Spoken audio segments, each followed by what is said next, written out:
The year was 1969. A young, almost 7-year-old Dennis Martin is visiting the great Smoky Mountain National Park with his father Bill, his grandfather Clyde, his 9-year-old older brother Doug, and 2 cousins. The family lived in Knoxville, Tennessee, and it was common for them to take hiking trips, but this trip would turn out tragic. Young Dennis was just 6 days shy of his 7th birthday. Dennis was a husky and healthy 6-year-old who liked to hike and camp. That day, Dennis and his family were hiking to a beautiful spot called Spence Field. Once they reached Spence Field, the young boy decided to play a little hide and seek with the other boys and circle around and scare the family. All the boys showed up, but Dennis. Dennis was last seen between 2 and 4 p.m. as he darted behind a bush. The search for Dennis was the most massive undertaking in the great Smoky Mountain National Park's history.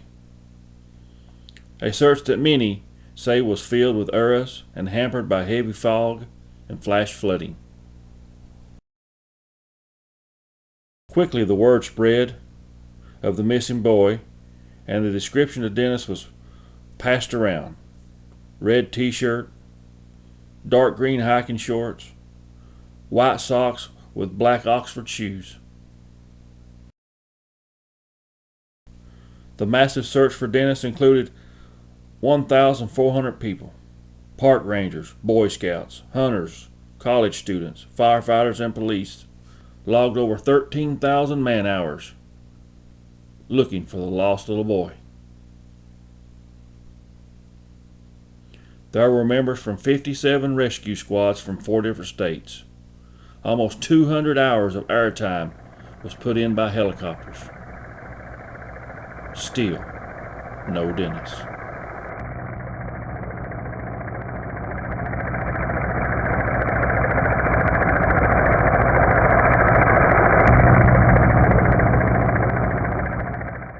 After a few days, a possible break in the case was presented by Harold Key.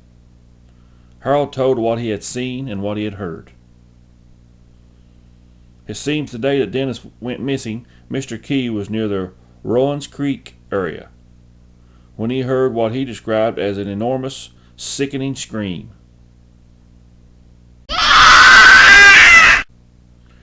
Mr. Key also noticed what he described as a rough-looking man creeping through the forest.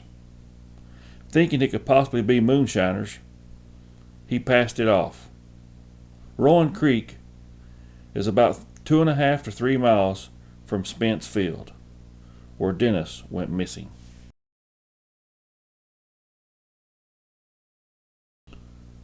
Sadly, officials more or less dismissed Mr. Key's report and felt it was not connected to the missing boy because the distance seemed too great for the young man to have traveled. But could they have been mistaken?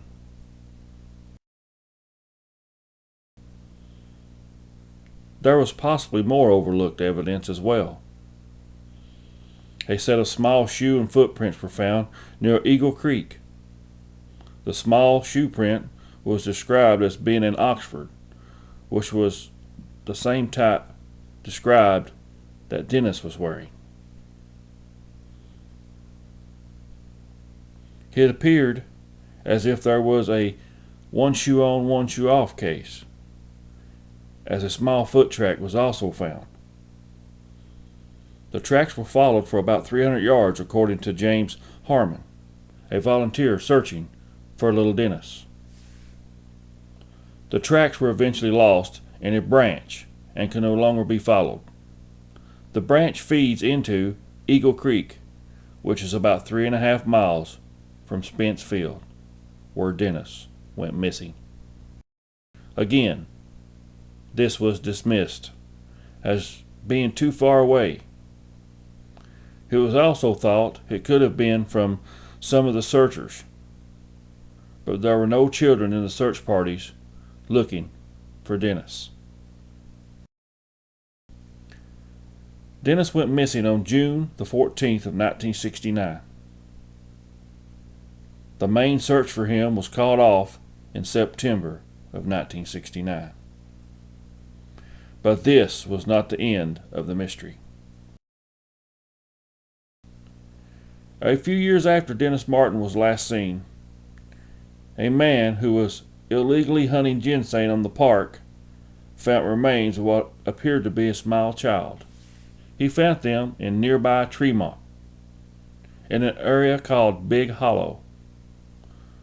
Along with various bones, there was also a small skull. Fearing prosecution for his illegal hunting of ginseng on the park, the man did not immediately report his findings.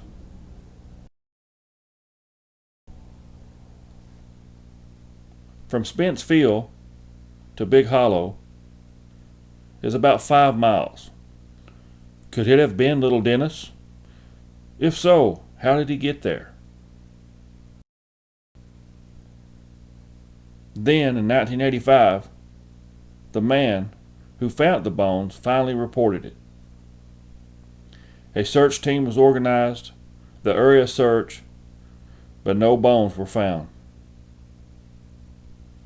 Some think the ginsenger made up the whole story because no bones were found.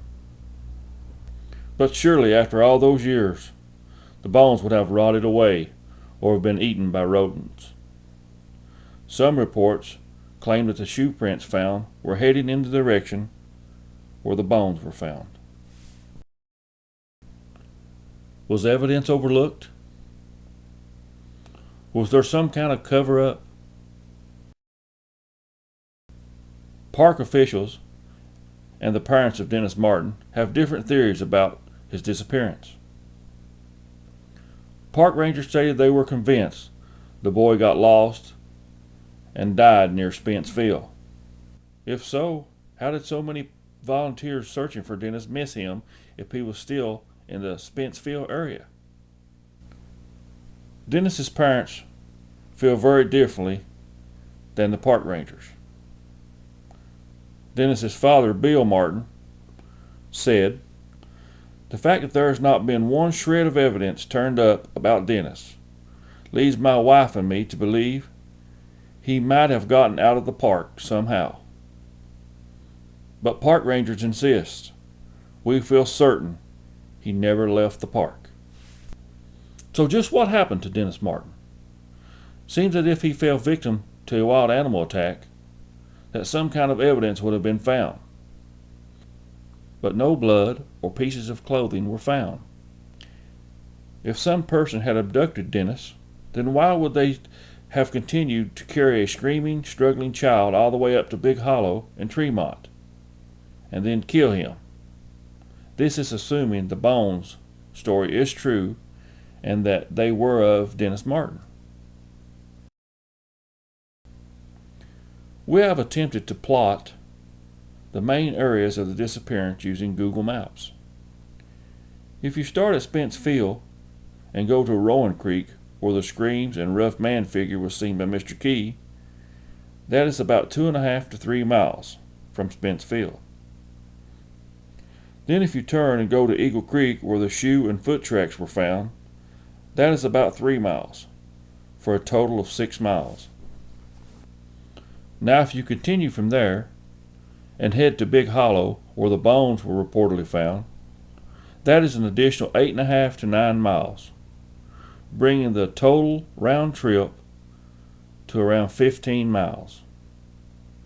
This is assuming Dennis was traveling in this exact direction.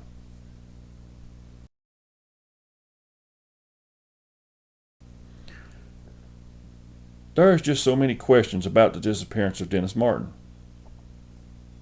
How did all the searchers miss him? Why was potential evidence dismissed? We may never know the complete truth of what happened.